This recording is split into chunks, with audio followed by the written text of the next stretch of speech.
Actor heroine Samantha ఒక భారీ scam లో ఇరుక్కుంది అనే న్యూస్ వస్తుంది సార్. దానివల్ల ఆమె చేస్తున్న వెబ్ సిరీస్ కూడా ఆగిపోయింది అని చెప్తున్నారు. అసలు సమంత చేసిన తప్పేంటి, ఆ భారీ స్కామ్ ఏంటి సార్, ఆమె ఎలా ఇరుక్కుంది? యాక్చువల్గా ఇది అంటే వార్తలు అలా వస్తున్నాయి కానీ సమంత స్కామ్ లో ఇరుక్కోలేదు. బట్ సమంత స్కామ్ వల్ల అఫెక్ట్ అయింది సమంత కెరియర్. అంటే ఇది దీని బ్యాక్గ్రౌండ్ చెప్పుకోవాలంటే సమంత లాస్ట్ సినిమా ఖుషి మన విజయ్ దేవరకొండతో, తర్వాత ఆమె సినిమాలు ఏవి చేయలేదు. సో వెబ్ సిరీస్లుగా పరిమితం అయిపోయింది. ఆల్రెడీ ఆమె ఫ్యామిలీ మ్యాన్ 2లో చేసింది, ఒక ఎల్టీటీ రెబల్గా చేసింది.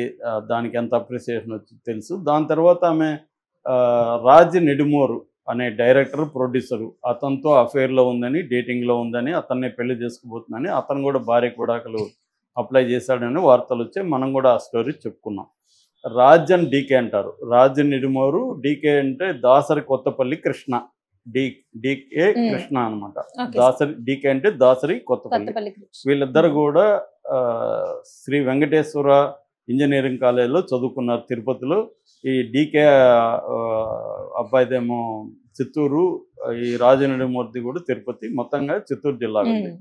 వీళ్ళు ఇక్కడ చదువుకున్న తర్వాత, చదువుకునేటప్పుడే వీళ్ళకి యాక్టివ్గా ఉండేవాళ్ళు కాలేజీలో కల్చరల్ అఫేర్లో. ఆ తర్వాత అమెరికా వెళ్ళారు. అమెరికా వెళ్ళిన షార్ట్ ఫిల్మ్స్ తీశారు. దాని తర్వాత ఫ్లేవర్స్ అని ఒక సినిమా తీశారు. అక్కడి నుంచి వాళ్ళు మెల్లమెల్లగా సినిమాలు తీసుకుంటూ ఇండియాకు వచ్చి షోర్ ఇన్ ద సిటీ, తర్వాత గోవా గాన్, శ్రీ, ఇట్లాంటి సినిమాల్లో ఇట్లా చేశారు. దాని తర్వాత వెబ్ సిరీస్కి వచ్చారు. ఫ్యామిలీ మ్యాన్, తర్వాత సిటాడెల్, ఫర్జీ, ఇలాంటి వెబ్ సిరీస్ తీస్తున్నారు అన్నమాట. నెట్ఫ్లిక్స్ అండ్ అమెజాన్ ఇద్దరితో టైఅప్ అయి తీస్తున్నారు. సో వాళ్ళతో ఈ అమ్మాయి సమంత ముఖ్యంగా రాజ్ నెడుమూర్తితో క్లోజ్ అవ్వడం వల్ల ఆ కాంపౌండ్లోనే పనిచేస్తుంది. బయట ఎక్కడ సినిమాలకు ఒప్పుకోవట్లేదు. నిన్న కూడా ఒక డైరెక్టర్తో మాట్లాడుతుంటే సమంత అంటే ఆ సబ్జెక్ట్కి సమంత సూట్ అవుతుంది కదంటే, లేదు సార్ ఆ అమ్మాయి మామూలుగానే ఇప్పుడు మనం లోకల్ సినిమాకి అడిగితే 7 కోట్లు అడుగుతుంది రెమ్యునరేషన్. ఆమెకి దాదాపు 5 కోట్ల రెమ్యునరేషన్ ఇప్పుడు తీసుకుంటుంది. లోకల్ సినిమా చేయాలంటే 7 కోట్లు అడుగుతుంది. సో మన బడ్జెట్ కష్టము. రెండోది, ఆమె ఈ కాంపౌండ్ నుంచి బయటకు వచ్చే పరిస్థితి ఇప్పుడిప్పుడే కనిపించలేదని చెప్తున్నారు. సో ఫ్యామిలీ మ్యాన్ 2లో చేసింది. దాని తర్వాత సిటాడెల్ అని అమెరికన్ వెబ్ సిరీస్, దాన్ని ఇండియాలో రీమేక్ చేశారు. సిటాడెల్ హనీ బన్నీ అని, దాంట్లో కూడా ఈమె చేసింది. అది ఆల్రెడీ మన అమెజాన్లో ఓటీటీలో వచ్చింది. ఇప్పుడు ఏంటంటే రక్త Brahmand the Kingdom, bloody Kingdom, రక్త బ్రహ్మాండ్ ద బ్లడీ కింగ్డమ్ అని ఆ సినిమాని నెట్ఫ్లిక్స్ ప్లస్ D2R అని ఒక బ్యానర్ ఉంది. D2R అంటే మళ్ళీ వీళ్ళదే. డి అంటే ఇతను దాసరి కొత్తపల్లి కృష్ణ, ఆర్ అంటే రాజ్, వీళ్ళదే అనమాట. D2R అని పెట్టారు.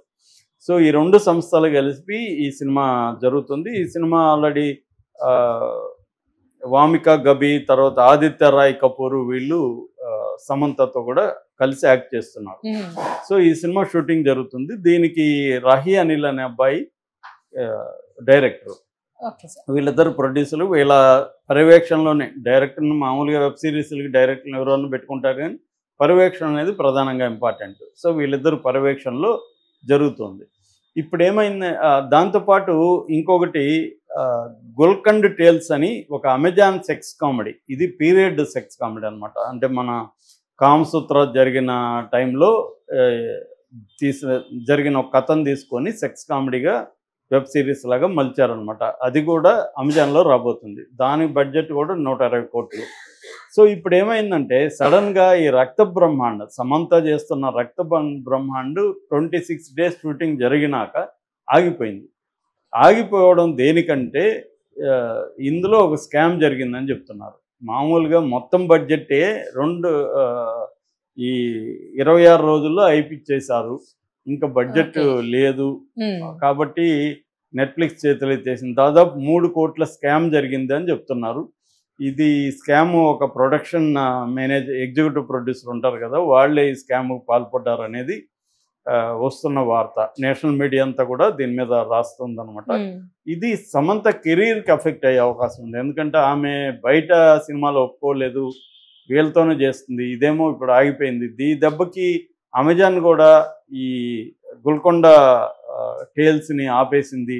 అని చెప్తున్నారు. యాక్చువల్గా ఈ ఇయర్లో రక్త బ్రహ్మాండ రావాలి, రిలీజ్ అవ్వాలి, కానీ నెట్ఫ్లిక్స్ ఈ ఇయర్లో చేసే పరిస్థితి లేదు. ఎందుకంటే ఈ స్కామ్ ఇంత పెద్ద స్థాయిలో 3 కోట్లు అంటే పెద్ద స్కామే కదా. సో 3 కోట్ల స్కామ్ జరిగిపోయింది కాబట్టి దీన్ని ఇప్పుడు ముందు దాన్ని విచారణ జరిపి దాన్ని దోషులు ఎవరు తేల్చి చేయాలి. డైరెక్టర్ కూడా దీంట్లో కుమ్మక్కాయడా లేకపోతే డైరెక్టర్ తెలియకుండా జరిగిందా, ఇవన్నీ చేయాలి. మామూలుగా జనరల్గా ఏం జరుగుతుంటుందంటే ప్రొడక్షన్ మేనేజర్లు, ఎగ్జిక్యూటివ్ ప్రొడ్యూసర్లు కొన్ని సినిమాలకు ఉంటారు, వీళ్ళు డబ్బులు మెసేజ్ అన్ని చోట్ల చేస్తుంటారు. సో నేను ప్రత్యక్షంగా చాలాసార్లు చూశాను. ఆ మధ్య కూడా ఒక జబర్దస్త్లో చేసిన ఒక అతని హీరోగా ఒక సినిమా చేశారు. ప్రొడ్యూసర్ కొత్తవాడు, అతని పైగా అమ్మాయిలు పిచ్చింది. ఈ విషయం అర్థమైన ప్రొడక్షన్ మేనేజర్ ఏం చేశారంటే ఆ హీరోయిన్తో నీకు డేటింగ్ ఏర్పాటు చేస్తాను బెంగళూరులో ముందే హోటల్లో ఏర్పాటు చేశాడు. దాంతో అతని కంట్రోల్లోకి ఈ ప్రొడ్యూసర్ వచ్చేసారు. దాంతో నాకు తెలిసి దాదాపు అదొక మామూలుగా అయితే 1.5-2 కోట్ల సినిమా అనుకుంటే 8 కోట్లు బడ్జెట్ అయింది. సో ఇతను ఒక ఇల్లు కొన్నాడు, డైరెక్టర్ ఒక ఇల్లు కొన్నాడు. ఇద్దరు డైరెక్టరు మేనేజర్ కుమ్మక్క అయిపోయి చెరొక ఇల్లు కొనుక్కున్నారు. అంటే అతని డబ్బులు అంతా మెసేజ్ చేసి. సో ఇలాగ అంటే ప్రొడ్యూసర్కి అన్నీ తెలిసి ఉంటే కూడా తినగలరు అనమాట వీళ్ళు మేనేజర్లు. అంటే ఫర్ ఎగ్జాంపుల్ ఒక చిన్న ఎగ్జాంపుల్ చెప్తాను. ఇప్పుడు ఒక రోడ్ల మీద షూటింగ్ జరుగుతుంది. వీళ్ళు ఏం చేస్తారు, మేనేజరు అక్కడ ఉన్న లోకల్ పోలీసులకి ఎస్ఐకో సిఐకో ఫోన్ చేస్తారు. ఏం సార్ బాగున్నారా, అది ఇది మన షూటింగ్ ఇక్కడే సార్, ఒకసారి రావచ్చు కదా అంటారు.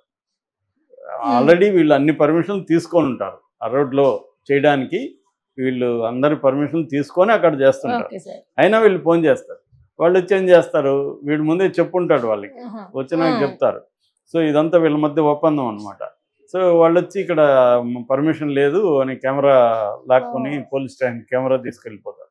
ఇప్పుడు ఆ రోజు షూట్ చేయకపోతే మళ్ళీ ఆర్టిస్టుల డేట్లు దొరికి అందరూ రావాలని మళ్ళీ ఆ రోజు ఒక 100 మంది అంతమంది క్రూ అంతా ఉంటారు. వీళ్ళకి మళ్ళీ ఇంకొక రోజు బడ్జెట్, ఇవన్నీ అంటే వాళ్ళకి 1-2 లక్షలు ఎగిరిపోతుంది. అందుకని వాళ్ళు ఏం చేస్తారు, ఈ మేనేజర్ని పట్టుకుని నువ్వేదో ఒకటి చేసి వాళ్ళని, సార్ వాళ్ళు చాలా టఫ్గా ఉన్నారు సార్, వాళ్ళు కష్టమే కానీ మాట్లాడి చూస్తానని మనకు మేలు చేస్తున్నట్టుగా వెళ్తాడు. వెళ్ళి వాళ్ళు 50,000 అడుగుతున్నారు సార్, నేను ఒక 30 అట్లా సెటిల్ చేస్తున్నాను.